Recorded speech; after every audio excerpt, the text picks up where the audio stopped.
Hey guys, and welcome to episode 4 in my series. Today I am back in the Polytunnel because it's cold. It's July and I'm chilly, so I'm sat in the Polytunnel. Madness. The weather's not good today. It is cloudy, a bit windy. The sun is trying. Every now and again I get a little glimmer of sunshine, but for July the weather's not good. I hope it's better where you are than where it is here, what it is here even. You might hear the Polytunnel every now and again. That is just the wind. Not much I can do about it, but hopefully it will keep it to a minimum. So today I am going to give you a bit of a tour of the Polytunnel. A lot has changed in a few weeks since the first episode. I've got peppers growing, we've got big bunches of grapes now, aubergines are growing. It's looking really, really good. So I'll give you a little tour of the Polytunnel to start. After that, what I need to do desperately is some weeding. My tomato plants desperately need pinching out. They need sorting. It's going to be a long job, so might do that today. I need to pick some rhubarb.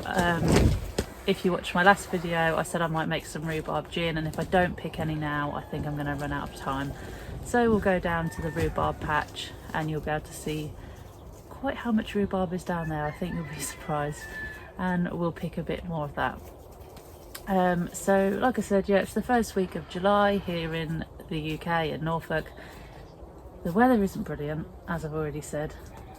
The lockdown is still in force here, so it just means that I'm still not back at work. I am working from home during my normal hours, and then any spare time I get is spent up here, which is lovely. And I think a lot of allotment holders feel the same. If they didn't have their allotment right now, it would have been a lot more challenging than it is. I definitely find that it's an escape from everything that's going on around us. So yeah, try and keep positive. I hope you're all doing really well. I hope you're all managing to get through it all. I know here is probably not the place to, you know, talk about the lockdown, but it is such a huge part of everyone's lives at the moment, and yeah, we just got to get through it the best we can. So that's why I'm here. That's why I come to the allotment, and that's why I enjoy it so much. So let's get on with the first job of today, and that will be to sort out these tomatoes. Okay, so I'm not going to pinch the tomatoes out first. I'm going to give you a tour of the Polytunnel first, which is what I said I was going to do. So we are going to start with that. So as you can see, the herb garden from before, everything's picking up really nicely. I have cut a few things back, tidied up a little bit. It's had a good weed, but yeah, just needed a good sort out really. My nasturtiums, which were 2 little stems last year, are now coming along nicely, and the peppers are starting to produce, which is kind of cool. So I'll go and show you those in a bit more detail, but I thought I'd show you the grapevine first, which is doing really, really well now. I can't remember quite how big it was in the first episode, but if I just walk you around, we now do have this one particularly quite a significant bunch of grapes on. So, and there's a few bunches of grapes on there, and this is the first year it's produced, so I'm really excited. There are loads on here. Let me see, there's another one there. So yeah, so pleased with it. I'm really happy. So yeah, back to the peppers. So we have got peppers now starting to form, and these are the sweet peppers now. These weren't produced in last video because another one there, because they were much smaller. The chilies are in the corner there, And the aubergines now have started to get purple flowers on, which you can see they have shot up in the last couple of weeks. The only thing that isn't doing particularly well is the beans. My friend bought back for me. They are not happy, and I'm not sure why. I was told they liked particularly hot climates. I mean, this is the warmest place on the allotment, so this is where you'd think they'd be the best, but they're just not. They're not doing great. I've got one on the end there that's going for it, but that's pretty much it.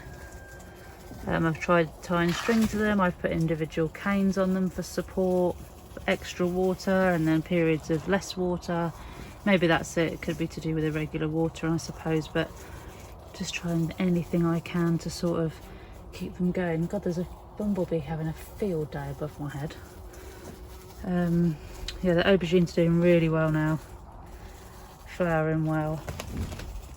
Hopefully we should get some fruit on those soon. You can sound the bumblebees, they're well away in here. And then we get to the mass of tomatoes.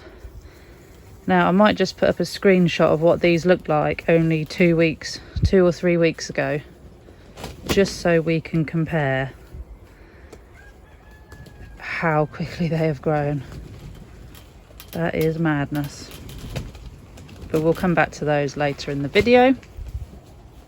Still got my mini peppers in pots, they're all doing fine.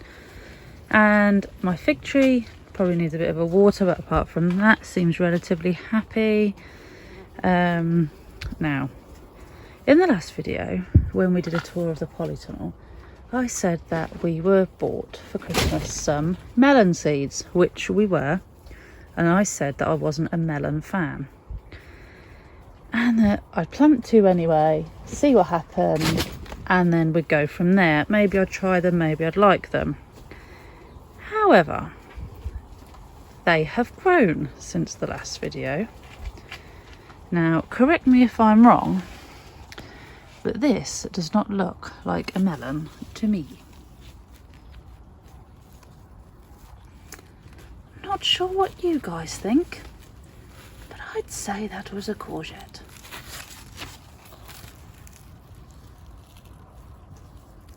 I'm not sure. Well, I am sure it's a courgette. It's 100% a courgette. Definitely not a melon. Okay, I hope you like the new Polytunnel tour. It has all grown quite a lot since the last video, which is really nice. It's nice for me to be able to look back and see the difference in just a couple of weeks. I don't think you really appreciate it when you're here every day, how much changes over quite a short period of time. Anyway, so the next job is to pinch out these tomatoes. They already have got cane support, however, they need a bit of love. They need sorting out. They need a bit of a tidy. We have weeded around them already in the weekend, so behind it all shouldn't be too bad. It is just a case of giving them a bit of a tidy. So we'll get to that now. Okay, so welcome to the tomato bed. Now, I am gonna throw it out there that I am not as brutal as others when it comes to pinching out. You will see other gardeners will pinch out anything sort of below halfway down the plant to get good air circulation around the base of the plant, which I don't do. I just do the typical pinching out, which basically means that anywhere that the plant is growing a side shoot that isn't on the main stem or a main leaf. Now there's an example right in front of me here. If I just turn the plant slightly, you can see here there you go. So it grows sort of 45 degrees between the main leaf and the main stem. So what I do is I just prick those off. That is as far as I go. I will do it on every single plant for every single one of those that there are. There's a couple more here which you'll be able to see. There's one here, so I'm just going to that off as well, and there's another one right there, so that one's going to come off too. So I'm basically going to go around all of the plants and do that for all of them. Basically all that does is stops the plant putting energy into those new shoots, and it will make it focus on the flowers and make it focus on growing your tomatoes. So yep, that's all I'm going to do. I'm going to go around and prick out all of the little side shoots, the little extra bits that don't need to be there, and yeah, give the tomatoes a fighting chance to produce some more fruit for me.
Okay, so there we have it. I hope you can see a difference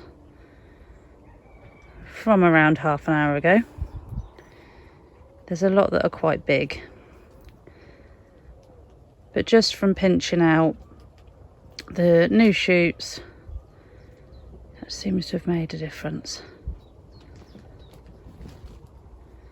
There wasn't that much that came off the pile there, so not a huge amount, but hopefully that'll just give them a better chance not putting their energy into those new shoots and instead into all the lovely tomato fruits.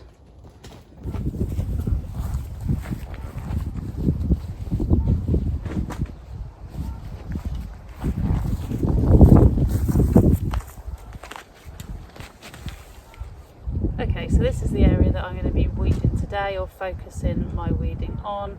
Is sort of around my brassicas and between each of the brassica cages. So I better just get to it.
small area weeded. Now it's up to you whether you leave your weeds on the surface of the soil just to dry out and then they can be broken down that way, or if you put them in the composter. I mean, ideally I don't like to put weeds in the composter due to them, you know, regrowing and then causing more problems. So I just usually leave them on the surface to dry out and die, and then once they're dead I either burn them or take them to the tip. So that's the bit of weeding that's done for today, and then I'll pick some rhubarb before going home. And here is the fruit cage. Now, I wasn't joking when I said that I had a lot of rhubarb. There is absolutely tons of the stuff. Now, I'm going to pick my last lot today to make some rhubarb gin with, and then this will be pretty much left to its own devices. Yeah, there's tons of it. There's 8 crowns here altogether. It's been here, this is the first year we've picked it. Last year early last year we planted it as soon as we got the plot, and we didn't touch it for the first year. So this is its second year, and yeah, it's very, very happy indeed. So I'm going to pick some of this and then I will be heading home. The fruit cage in the first episode wasn't built, it was all lying on the floor, and it was something I was going to film, but when I decided to build it, it was up within maybe 3 or 4 hours. It wasn't the sort of challenge I was expecting it to be, and I thought, oh, we'll make a start and then we'll see how it goes and then maybe we'll film it. But there was no point in filming it, it just went up. It was really, really straightforward. So by the time I'd got around to thinking, oh, I should have filmed that, it was too late, it was already here. So yeah, it's up, it's quite strong. It's doing a good job in keeping the birds out and keeping the bees in. Yeah, so I'm going to pick this and then head home.